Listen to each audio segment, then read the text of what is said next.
Good evening, sports fans from all around the globe. I am the co-host, Jeff Dawson, East Coast Sports Investors, and this is Chalk Talk, in between the lines. Yes, the odds couple are back. Talking some baseball. What a busy day here in the ECSI Media Group studios. 10:30 this morning. Julian Edlow from DraftKings breaking down the draft. Talking some NBA playoff action. Then at 3 o'clock, Andrew McGinnis from Wager Talking McGinnis Picks. Talking the NHL playoffs. Right after that, 4:30, Ron at Ron A Sports. Listen, guys, if you haven't gone to our website before me and Scotty start, go over there, eastcoastsportsinvestors.com. And then there'll be a 5-second pause. Give us your email. Download the 32-page NFL draft preview. Ron works endless at this stuff. We had his NFL 2023 season preview. Now he's giving you guys the draft preview, and his work is impeccable. Go there, download it. It's free. Who doesn't like free? Tonight already, the Rockies 4-0 over Battenfield. Who the hell is Battenfield? He is definitely getting battered, that's for sure. Texas 1-0. And I thought I saw Dodgers 2-0. Let me see. Unless they were lying to me. No, 2-0. There. What else? Nothing. Time to talk some bases. Live from the Palm Tree State himself. The one and only Mr. Beam him up. Ouch, my lightning, 4-1, Scotty Webb. Good evening, sir. It's Perdomo cigars. It's not lightning shit. They're not going to get past. They're not going to get past this series, but whatever. It is what it is. I have to shout out Connor. Connor is here every show. First one, always into the chat. Nothing but the best for the support, the trust. ECSI VIP family member. Connor, we thank you. Tell your friends, send them on over. We don't bite unless they ask us to. Scotty, what's going on, brother? Well, baseball's been frustrating for me so far. I mean, I got off to a great start. Kind of hit the middling part of it, and then I thought I turned a corner, and then had. But I've been up and down,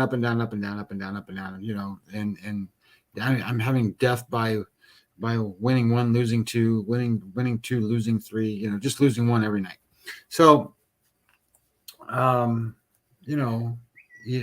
you can look at things in a lot of ways, and one of the things that I think is important when you're doing these things is you got to understand your process, right? It's a proven process. You've done it for years, or if you haven't, you can change your process.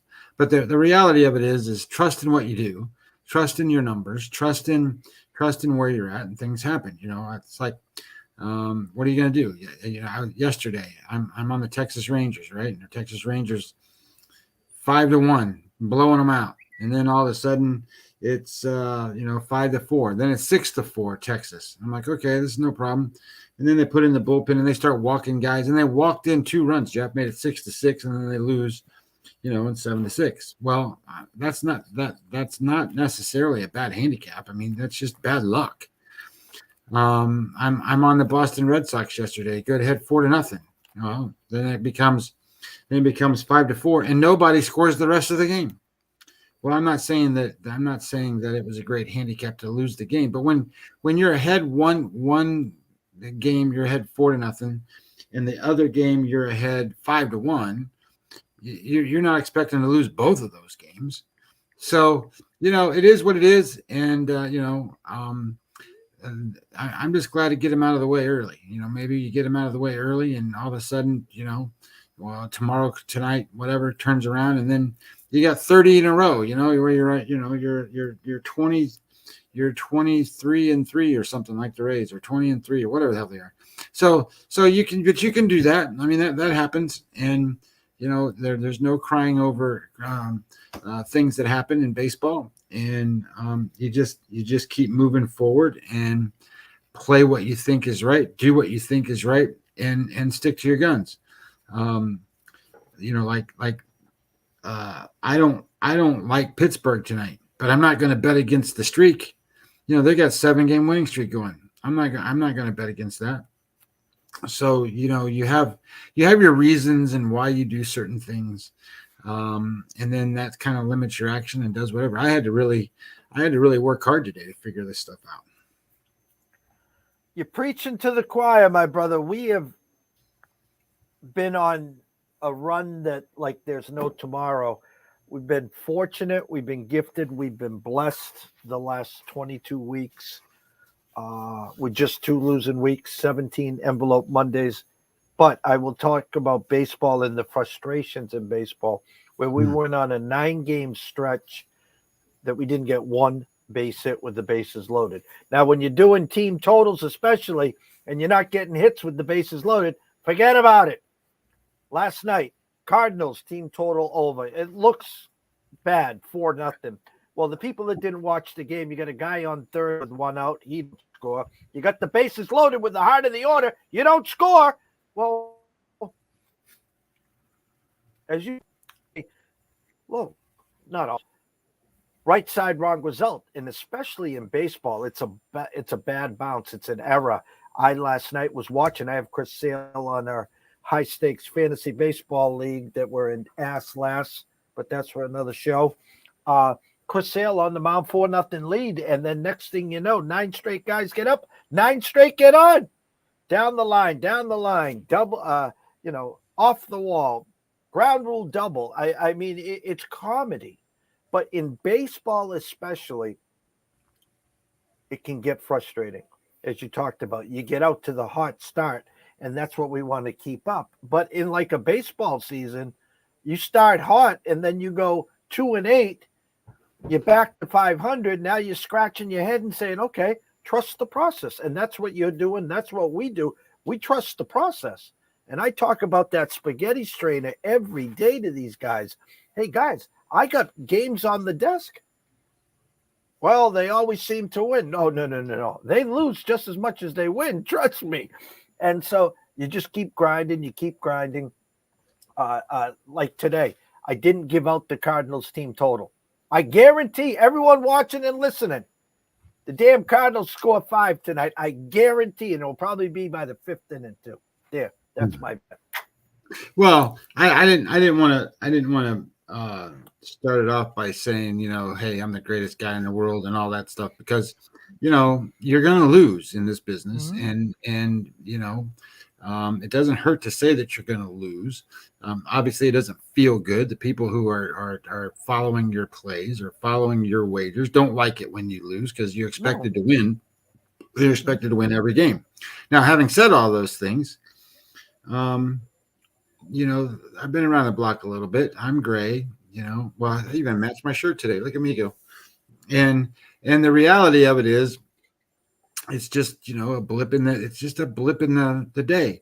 However, this is where, you have to get good at bankroll management and get good at what you're doing and all those kinds of things. Now, I'm not saying I'm sitting here going 0-5 and 0-5 and 0-5, because I'm not doing that. I mean, you're winning 2, you're losing 3, you're winning 1, you're losing 2. On Sunday, which is usually one of my worst days handicapping wise, but Sunday I had a hell of a day. I played, I off air told you about that little tricky game there with the away favorites, and I hit 2 away favorites plus the little sprinkles plus another game, and I'm like, man, this feels good. I'm turning a quarter, and then all of a sudden yesterday I get blasted. So baseball has a way of making you work hard. That's what it does. Baseball makes you work hard at this, and you know what? I wouldn't have it any other way, Jeff, to be honest. I really like the baseball. I really like to get into it. I really like to figure out who's going to do what and why and how, and then I always get mad at myself when it doesn't go the way I expected the game to go or something. But it is what it is. It's a daily grind is what baseball is, and if you don't grind it out, you're not going to make it. Or you let guys like you and I grind for you, and then you just sit back and hopefully catch it when we're hot. Slate already going off for people watching and listening at 7:03 now, Scotty. There's a couple first pitches coming up, and I don't know if you want to get into tonight's slate at all, talk about some stuff that you saw, some leans or anything like that as the Sox jump out 2-0. Kluber versus Bradish. So this will be another, I'm telling you, and you know this as well, Kluber has looked bad. I know for a fact that Arizona DFA'd Bumgarner, and I'm waiting for the same thing for Kluber. Yet the Sox sent Bello back down, and they made a statement. Corey even talked about it. Is we're in to win now. Listen, we expect big things from you, kid, and you're going to be a long-term fixture to this team. Go back down to Worcester and fix it because you ain't ready for this.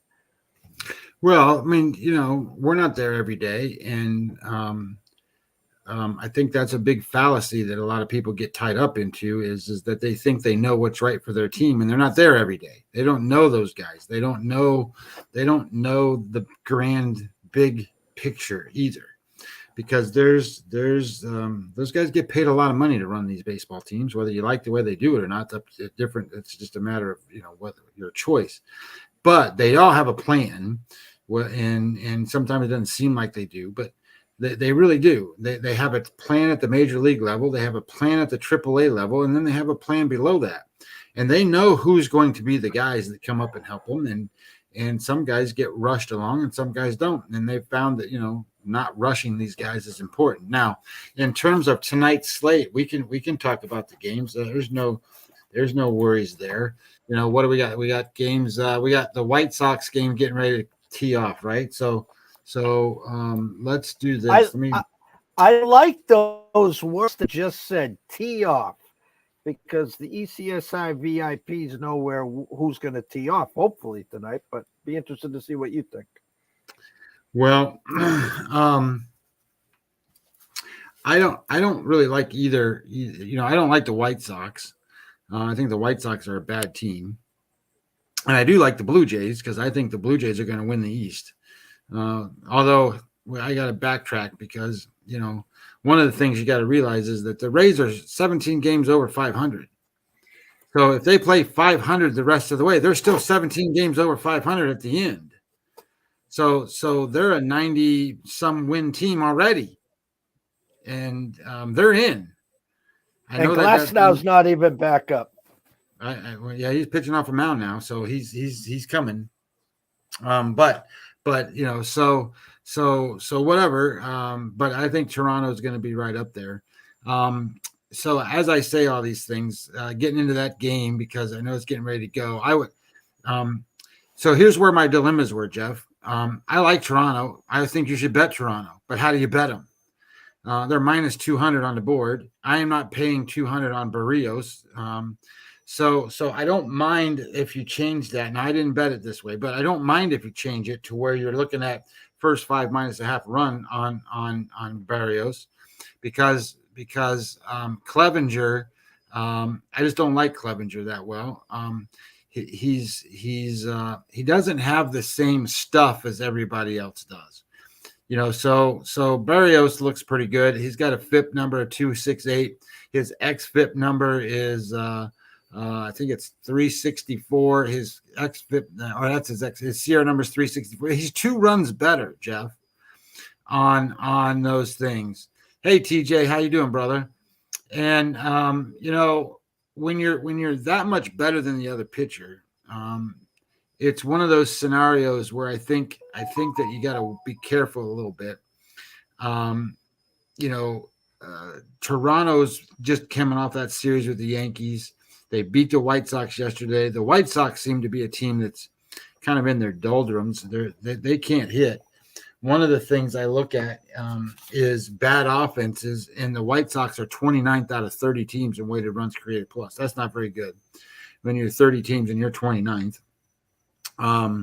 So I kind of look at that and I go, okay, well, that's not really how that's, going to shape out for them. So I like Toronto. I think Toronto's the right way. So just got to figure out how to do it. If you like team totals, I'm good with that too. Go ahead. Toronto to get a touchdown tonight. We don't need an extra point. We don't need a 2-point conversion. We just need a touchdown. The Washington Mets game, I didn't really do a lot with this game because Budo wasn't Budo, whatever. He wasn't listed there, and I didn't get a chance to do a whole lot of research with him. But I will say this: he's off of his best game he's ever pitched in the major leagues. So that tells me he's not going to pitch that well today. And Gray has been improving and improving and improving and improving. And that damn Washington Nationals team, they're a little pesky. So when you sit here and you look at it and you go, okay, the New York Mets are minus 205. I'm not paying 205 for nothing. Now that doesn't mean I'm going to go the other side either, but if I was going to, I would. I would go out on a limb and go and say, hey, I'll rather pitch Gray. He's pitched fairly decent against the Mets in the past. So it's not, well, I guess he really hasn't. He's been okay against the Mets. He hasn't been great.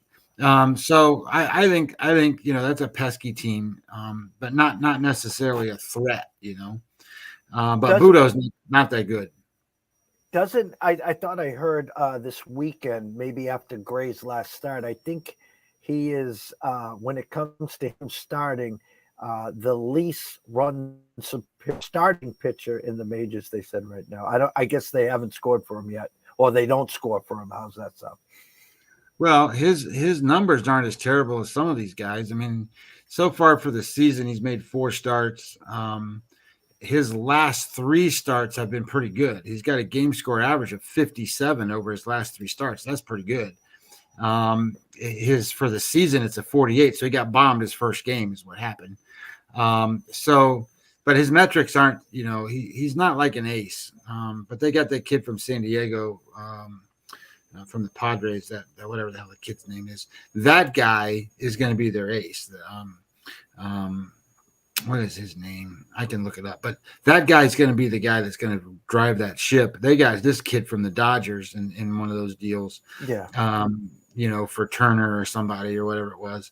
Max. I think it was Max.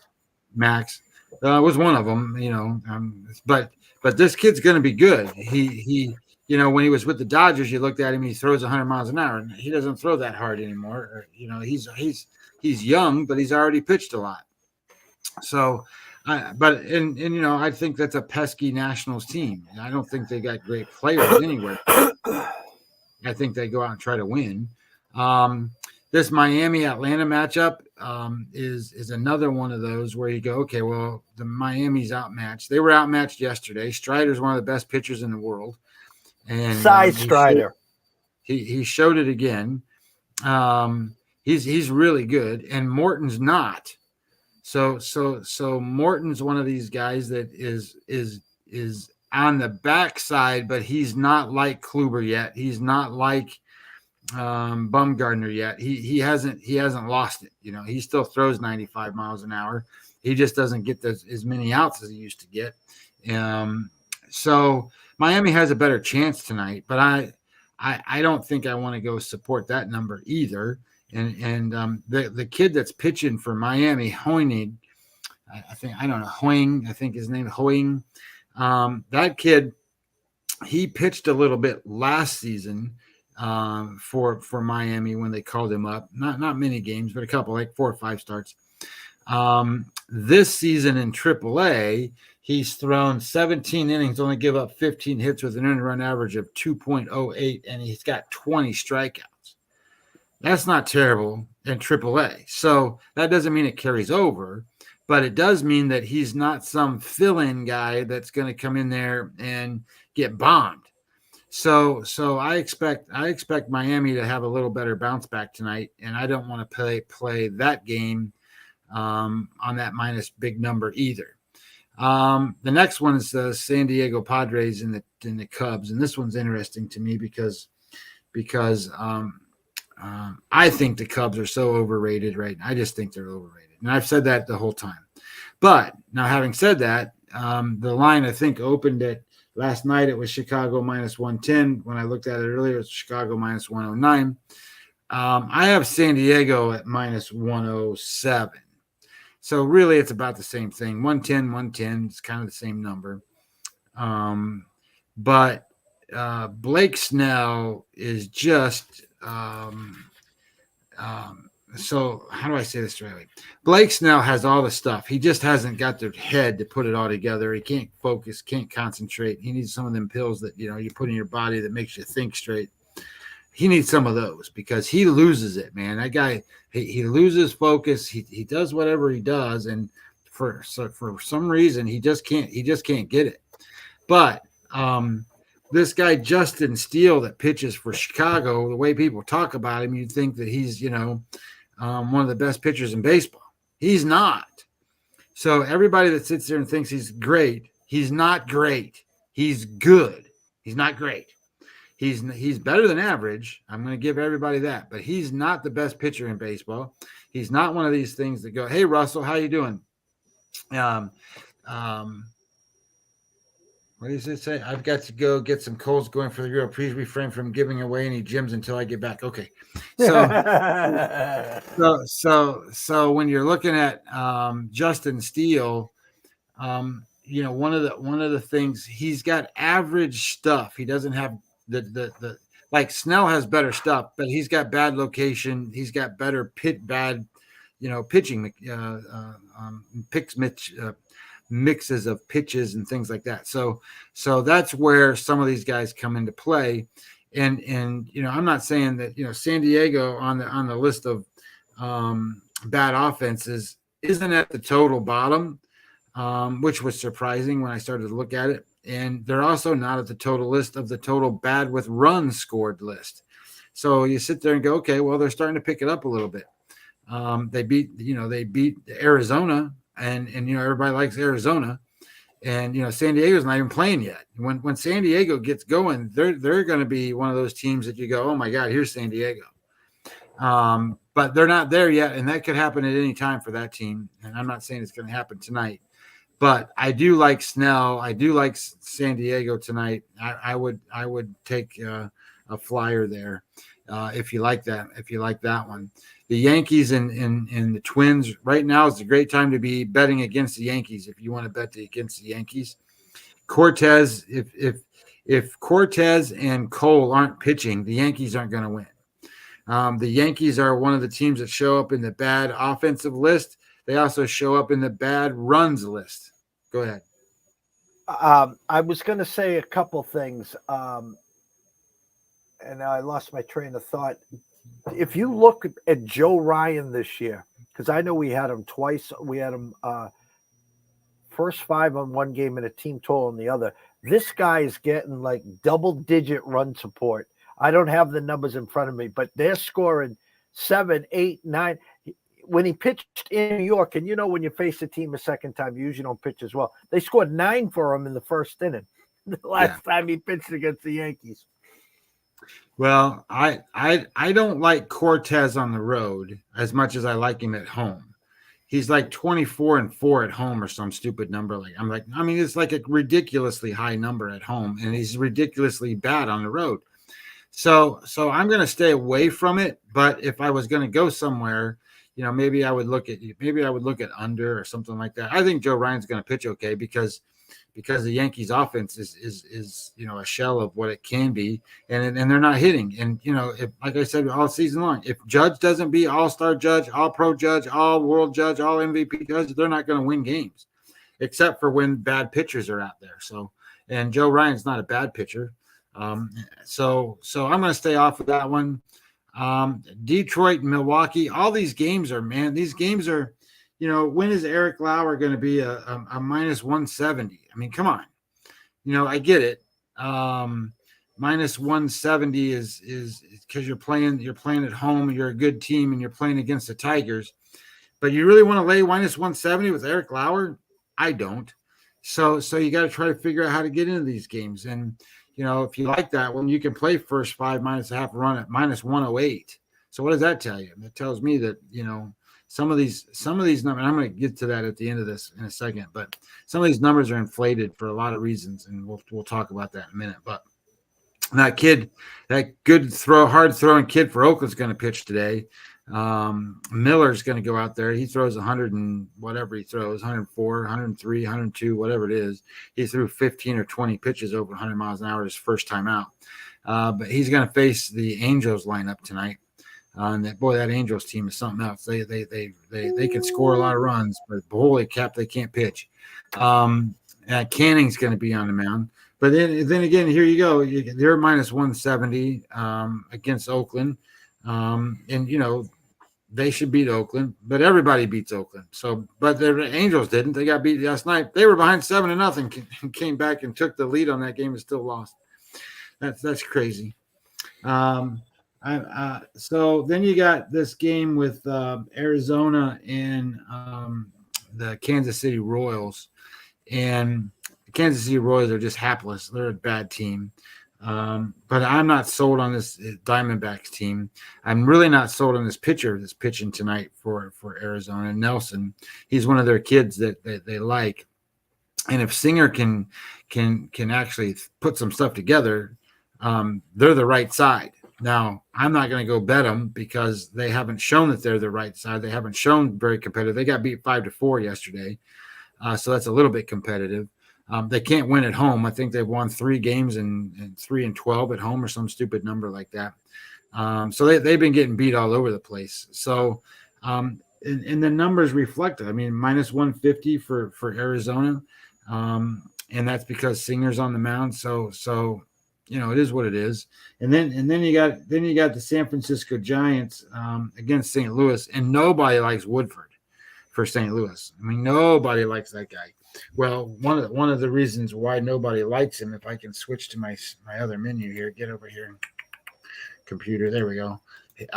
Woodford has thrown so far, Jeff, he's thrown 4 games, 19.1 innings, 27 hits allowed. That's a lot of hits. So my rules, right? If you 2 hits for every run, so he's given up basically 14 runs, or should have been. And he's pitched 19 innings. So that's not very good. So I get it. People don't want to bet on the Cardinals. The Cardinals lost yesterday.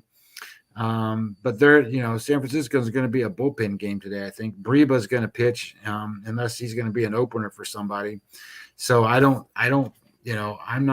not sold on that Giants team, but the Giants have now won 3 in a row. So you can't bet against them, or at least my plans, I don't bet against them. So it was really tough for me to get into these games. I don't know what the scores are. But I bet Tampa Bay first 5 minus a half a run, and I bet Texas Rangers first 5 minus half a run. I got plus money on Texas and minus 128 on Tampa Bay. Those were my 2 plays. I actually liked Seattle today, and I didn't bring them up. I liked Seattle today, and I earlier bet them when Gilbert was on the mound. And then they changed him out for Gonzalez. And then I immediately went and bought myself out of that bet because Marco Gonzalez is not who you want to be betting on against anybody. And he pitched really good the last time out, so he's going to get crushed. But in the matchup with Gilbert was the better pitcher by far, and the teams are relatively equal. I would say obviously Philadelphia's got a little bit better hitters, but I like the idea that, I had Gilbert, a pretty strong candidate for one of their best pitchers against Falter, which is one of their not so good pitchers for Philadelphia. And the line was, minus 110 or 115 or something. So I kind of liked that. So that's why I took that originally, bought myself out of it. And then I ended up playing Tampa Bay and Texas. That's what I played. So anyway, that's kind of a general breakdown of what the games look like for me. Yeah, there was it was not the easiest menu, like I said. Looking at them, the Toronto side for us was the team total there. That was it on baseball. It had a few leans, and I was thinking about going back with St. Louis. The total was at 9. I thought they get to 5 today, but we'll see there. I also too had San Diego minus 112. So your number and my number agreed there. They were the initial favorites there. Right now, currently, Pittsburgh is taking a 3-2 lead against the Dodgers. Washington and the Boston Mets just hit a zeros grand in the slam home second. run. Somebody. It's 7-0. Oh, what? Who hit it for the Red Sox? Duran. Duran hit it. Yeah. So here's a couple of things. Hopefully Russell is back from his break because I'm going to go over a couple little snippets here. Number one, all I've been seeing on Twitter these days and around social media is how the favorites are covering baseball games. That's not unusual, by the way. They win a lot. Now, having said that, that doesn't mean you go out and bet favorites all the time. Now, I can tell you, I've bet a few dogs and my dogs haven't barked real well. So I've struggled with my dog bets, but trying to sit here. Here's what I'm going to tell you. If you can't turn your money line into understanding probability, it's a problem. So find a website, and I can give you one if you want one. I'll give it to you right now. Let me get my bidding right so I give you the right website. If you go to it's called aceodds.com, aceodds.com, and you go to bet calculator odds converter. Okay. You can convert money lines into odds probabilities with no problem. It's no issues whatsoever. I don't know if I can take my laptop and kind of flip it around to show you. I don't know if is that coming across anyway at all? You can see a little of it, yeah. So at the top, it says American Money Line, and if you type in whatever that money line number is, you will get minus 150, whatever. It's automatically going to show you the implied probability right there. Now, the reason I'm telling you this is because when you're betting these favorites, and you're going to hear these guys, and I've seen it, where they come across and they go, I'm going to tell you to go bet minus 175, right? That go bet that number. All right, well, I'm not going to tell you that that's the wrong thing to do if you have a different number that says it should be minus 210.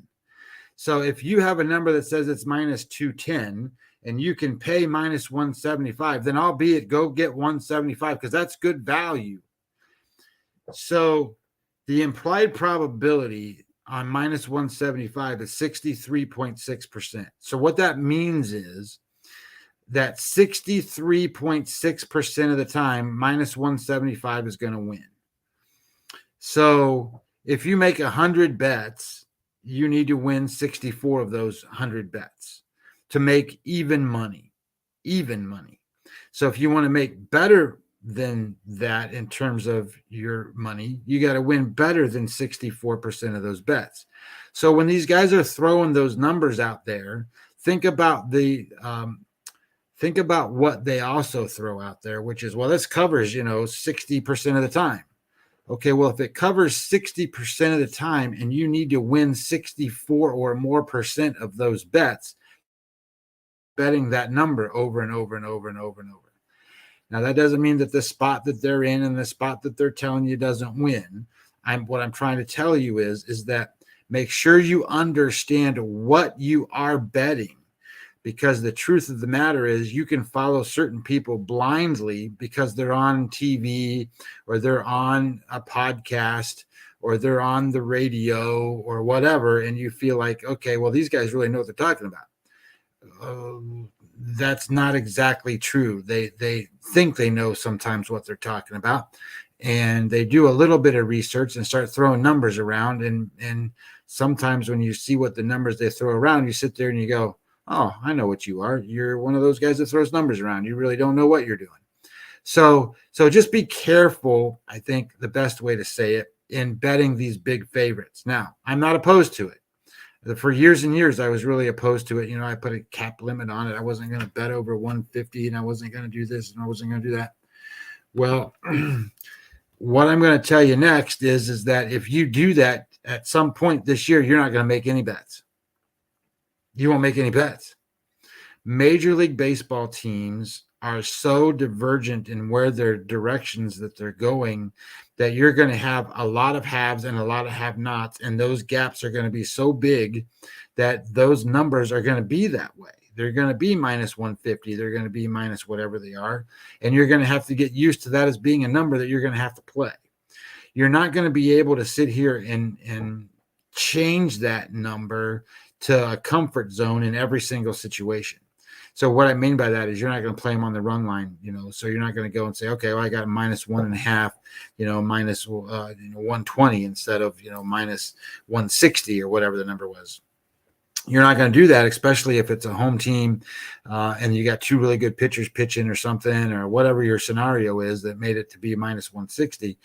You're still not going to do that because it doesn't make sense.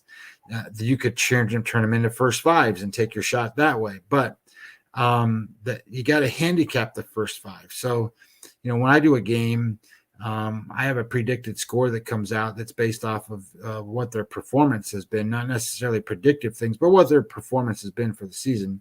But it also breaks it into first 5 innings. So I kind of get an idea of where I think the number should be, how many runs a team should score, and then then use some other information, data points to either solidify my opinion or change my mind to try to get that first 5 number where I think it should be. So I think part of what you're looking at when you're doing these things and doing these games is there's tons of ways to skin the cat. Jeff's been doing it now through team totals. You can do that too. If you get good at that, you can kind of figure out that a little bit. He said he thinks one of the teams are going to score a touchdown tonight. So as you're doing those things, you can start looking at where those values go. But as that becomes more popular, those numbers are going to get harder, not harder. They're going to be harder to bet because the value goes away of what you're used to. So one of the most popular things have been strikeout props. I haven't played a strikeout prop for 2 weeks. And it's because when I look at my numbers against what the numbers are, I'm like, well, I like that. And then I look at it and I go, well, now it's minus 145, minus 150, minus 160. Look, man, I want to play on the game, not necessarily the strikeout prop. Now, having said that, a bet's a bet. So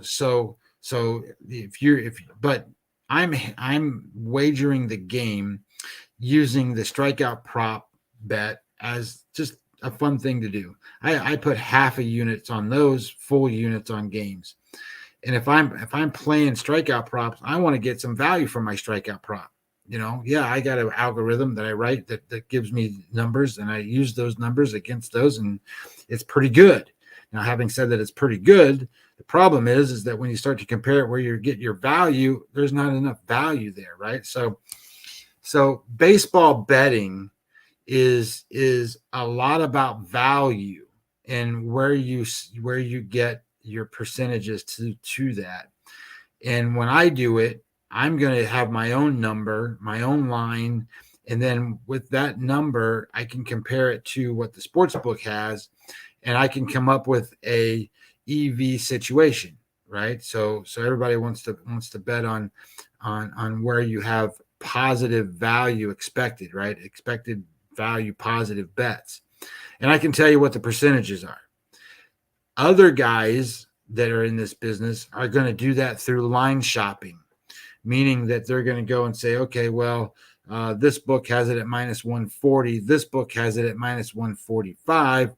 So your percentage EV bet is betting it at the minus 140 at this price. And that's where they're going to say that's what your edge is. Okay, well, However you want to define it, however you want to use it, make sure you have it, because if you're not making those kinds of positive bets in the long term in baseball, you're not going to be a long time winner. You're going to scratch your head, bang your head on the wall a lot, and then you're going to go, man, I thought I had a good bet, and then it didn't happen.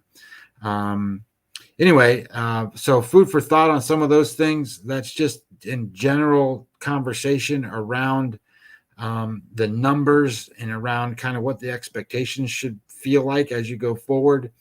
Then the other thing that I was going to hit on was some of this stuff where we've been talking about bet on streaks. If somebody's winning, you want to ride that streak until it's over. Our job is to handicap the game, not handicap the streak.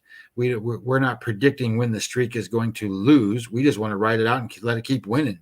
If we're winning, they're winning. So we want to do that. But as so there's certain circumstances where you want to be contrarian. And we need to figure out something where those contrarian things are. So contrarian means that you're going to bet against the grain and you're going to bet against performance. So a guy like tonight, for example, a guy like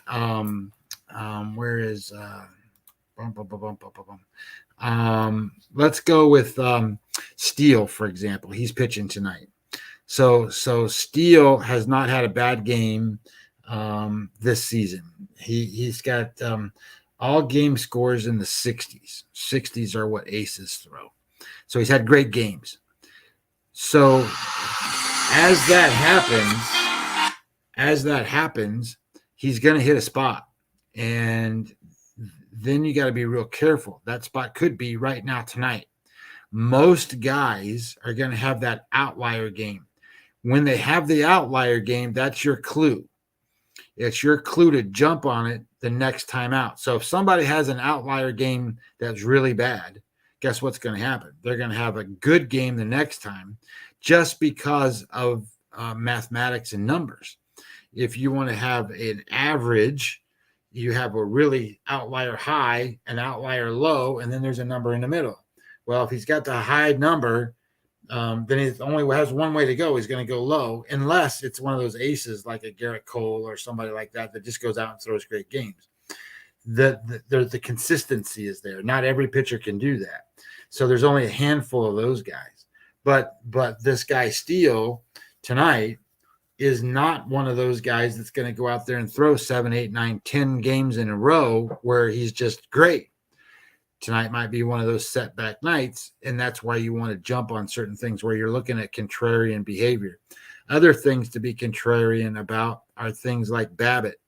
So batting average on balls in play, if it's really low, the reality is that the opponent batters have hit the ball to where his fielders have been. Well, that's pretty good for the pitcher, but over the course of time, that stuff averages out. So that means that those balls that are being hit towards fielders won't happen for very much longer because it's going to get to be an average. So if you have low BABIP guys, expect those guys to give up hits. And the same thing sort of applies to left on base guys. If there's a lot of real high percentage, like there's guys out there tonight, for example, Steele's at 89.1% left on base. That's not good for him. League average is 72. So he's 17% above the league average. And if he does that, he's only bound to go the other way. So maybe that happens tonight. He's got some stuff that's showing that he should get hit, right? His BABIP number is 200. Well, the league average is 299. He's 100 points better on BABIP than he is. So balls are going to start falling in against him. And, maybe that's tonight. So San Diego has a lot of good things. Yes, sir. Connor wants to know, when betting on something like strikeout props, are you more focused on the actual number or the price you're paying, or is it a package deal? Well, for me, I need to know if the number is 4.5 and I'm showing I'm showing 6, for example. And so I'm thinking I'm going to cover that 4.5. Well, my problem is what am I having to pay to get to that? So if I have to pay 160 to get to that number, I don't think there's value there. Now, if the number is, say 145 or lower, then maybe I'll play it. But that's been a rarity for me from what I've seen so far. Strikeout props are one of those scenarios where, okay, so we just talked about that money line converter. Well, it works for all of it. So if you have a strikeout prop at minus or at 4.5, and the odds are minus 165, well, I'll just put it in the thing. 165 is 62.3% that's going to win. 62.3. So the question becomes, is your pitcher going to go over 4.5, 62 or more percent of the time? If you feel like he's going to go over that number more than 62% of the time, then you've got pretty good chances of betting that. So that's kind of how I would word it to you is that think about it not in terms of price, but probability. Think of it in terms of how many times does this pitcher have to successfully get over that number to make it work? And if you feel like that number is good, then make that bet because that's an EV, expected value positive bet, because you're expecting that number to be above 62.3%, which is minus 165 in this case. I hope that answers the question. A lot of those strikeout props too, you'll see a lot of them on Twitter too. When I talk prop game, numbers are inflated because why? Because 98% of the people always take the overs. They hate rooting against. You talked about contrarian. So when you have your numbers, and for instance, if you had who's pitching tonight? Let's say the Oakland pitcher tonight, Miller, rookie, throws gas. Your number said that the under over was 6.5. Say you had him at 6.5 prop strikeouts. If a DraftKings or FanDuel had it at a flat 4, but it was highly juiced, is that enough for you to get in? Or I don't know, even if those sites offer alternative strikeouts already. So even if you have it at 6.5 and they have it at 4 minus 170, you're not going to dive in there, correct? No, it's just bait. So that's kind of what I was trying to say earlier is I think what you're going to see is you're going to see a lot of favorites get inflated. You're going to see big numbers. So where's my lines at? Let me pull these up for 1 second. Boom.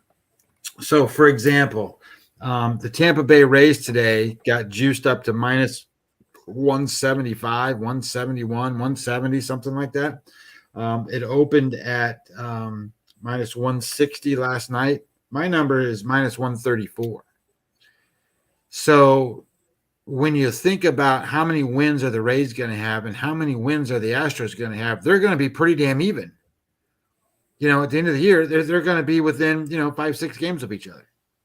So if they're within 5-6 games of each other, how are you going to sit here and tell me that one team is minus 170 better than the other one? It shouldn't be that way. 134, 135, I can get that. And that's what my number showed. So I'm going to sit here and go, how do you bet the Rays? Well, you're betting steam on the Rays. You're betting their game streak. And I think that's what you should do, but you should find a better way to bet it. I might not win this game tonight, but I did bet it on the first 5 minus the 138. They just got to scratch across one run if the other team doesn't score any, and I didn't have to pay 170, and I got 128 or whatever the number was. When the hell's my paper? Yeah, 128. So if that happens, okay, great. And my number showed. Where's my first 5s at here? I know this is probably boring for me to shop around, but my number for that game was bang, bang, bang, bang, bang. Where did they go? Oh, they're clear up here. That's why. Right here. So I have Houston scoring 2 in the first 5 innings, and the Rays scoring 3. So I'm looking at that. Okay, there's a full run right there, and that's what I need. So I can get it at minus 128. I'm playing. And to piggyback, Connor, you'll know this as well. When we're doing the team totals, for instance, and I go from our spreadsheet, say to Wager Talk, and then I go to DraftKings. Uh, um, if I give out, because we're looking to take a favorite, let's say the Jays, for instance, tonight, the under over was 9. I'm not going to pay the 200. I'm not going to pay the juice on the first 5 minus the hook. I'm not going to do the run line because they're only guaranteed 24 bets. So now their team total was 5.5 over plus 117 tonight. Now, there's some sites that would have 4.5 minus 150. As you said, it's bait. We're trying to grab the plus money here, guys. Or this is what I like to explain to our guys. I'm playing that they score 6, but we're also getting plus money. So if we lose, we're only losing the 1 unit. But if you get 4.5 and you're saying, well, ECSI said they're going to score 6 tonight, so why wouldn't I take the 4.5? Because you're laying minus 150 or 155. If they get stuck on stupid at 4 and don't cash, you're losing 1.5 units. Well, if we don't cash, we're just losing the 1 full unit. Yeah, I mean that's the way it works, right? So I was looking at these games, and we talked about like how how can you have the Mets be minus 205 or 210 or 2 other with Butto on the mound? And I get it, but they're behind 1-0. It's top of the third. That doesn't mean it's going to be where they stay, but they're behind. We talked about Toronto being a pretty good play. They're ahead 3-0. They kicked a field goal already, so they're ahead. So you look at some of these things. We talked about. I didn't really get into that Kluber thing, but here's what I will tell you. What my numbers showed. My numbers show that Bradish was not going to be good today. Bradish threw a game score 70. He's got a game score 59, but he's off a game score 70. He's only pitched twice, and he's pitched a 48 and a 70. And so he pitched an average game and a high game. So he's due for a bad game. And when I looked at his data, his xWOBA against Boston is not good. It's 4.11, which is the second highest on the board today.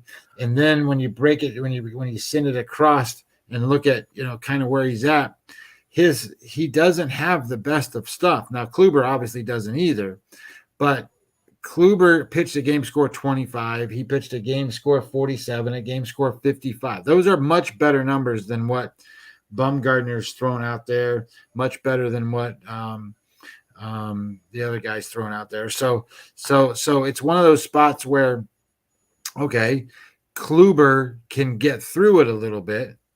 He's already faced this team once, kind of gets through those things. So it's kind of a good spot for Boston, even though it doesn't make a lot of sense.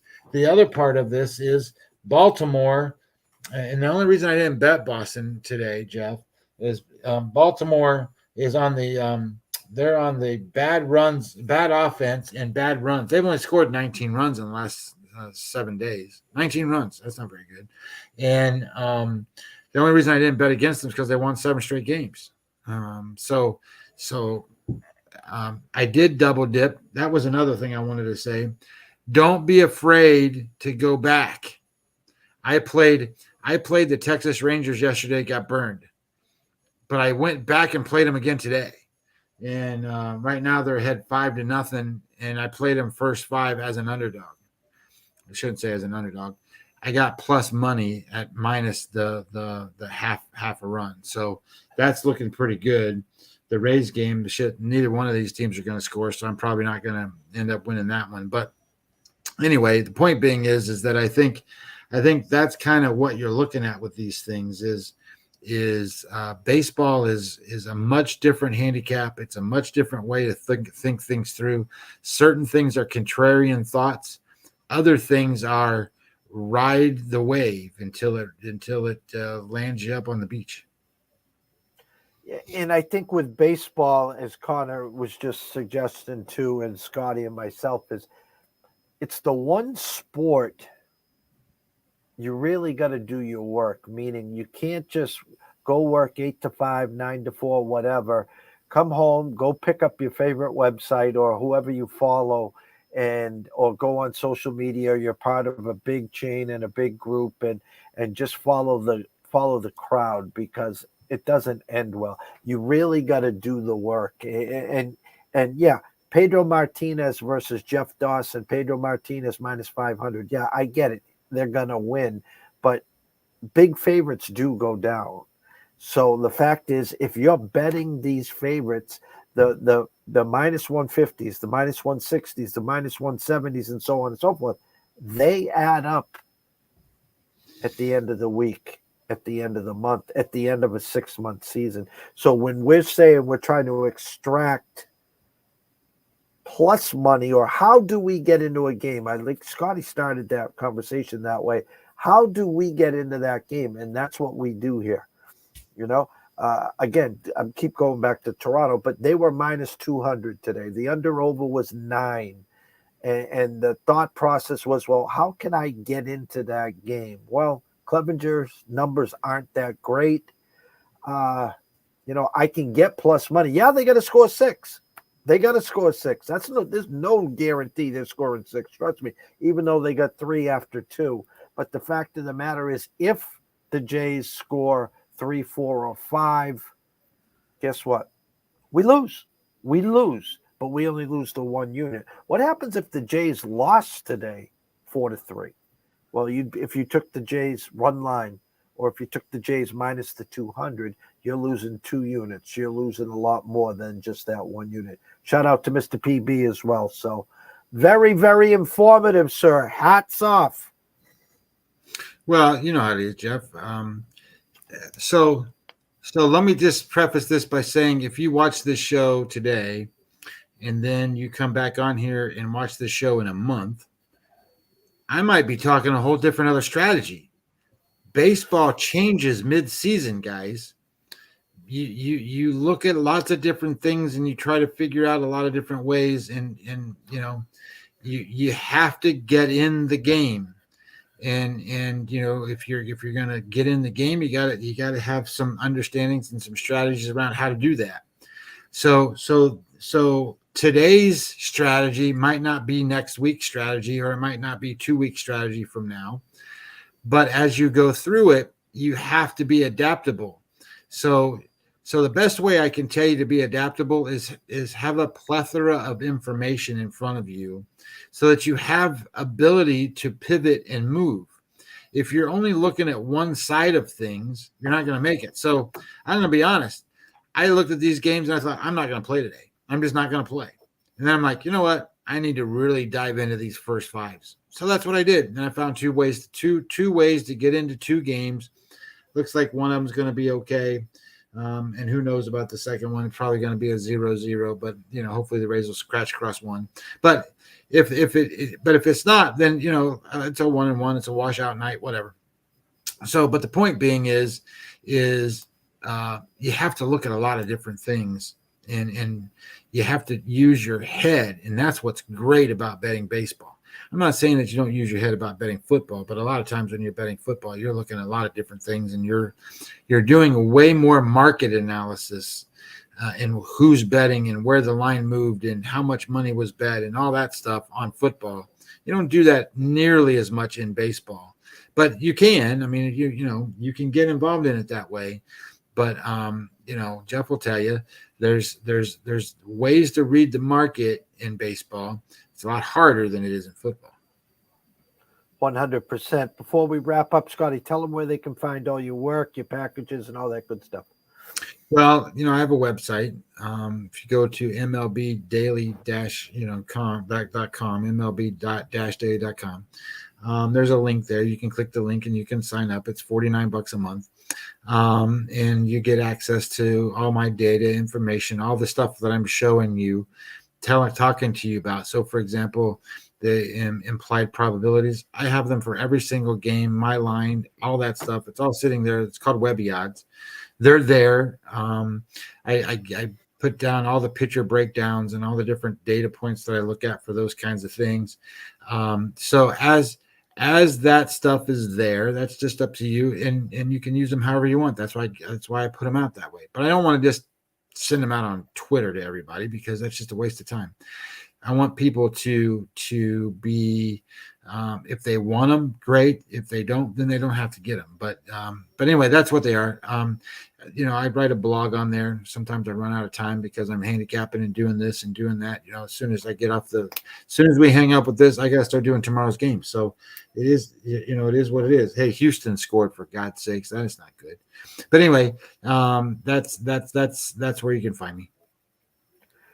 There are some day baseball games tomorrow. 105 Sox, Baltimore game 3, Chicago and Toronto, New York and Minnesota, 12:35 Texas, Cincinnati, 110 Colorado, Cleveland, Detroit, Milwaukee at 140, Kansas City and Arizona at 340. Pretty good getaway day. Anyone here that wants any information on myself at EC Sports Invest, go to Twitter, follow us. We'll follow you back. I can answer anything there.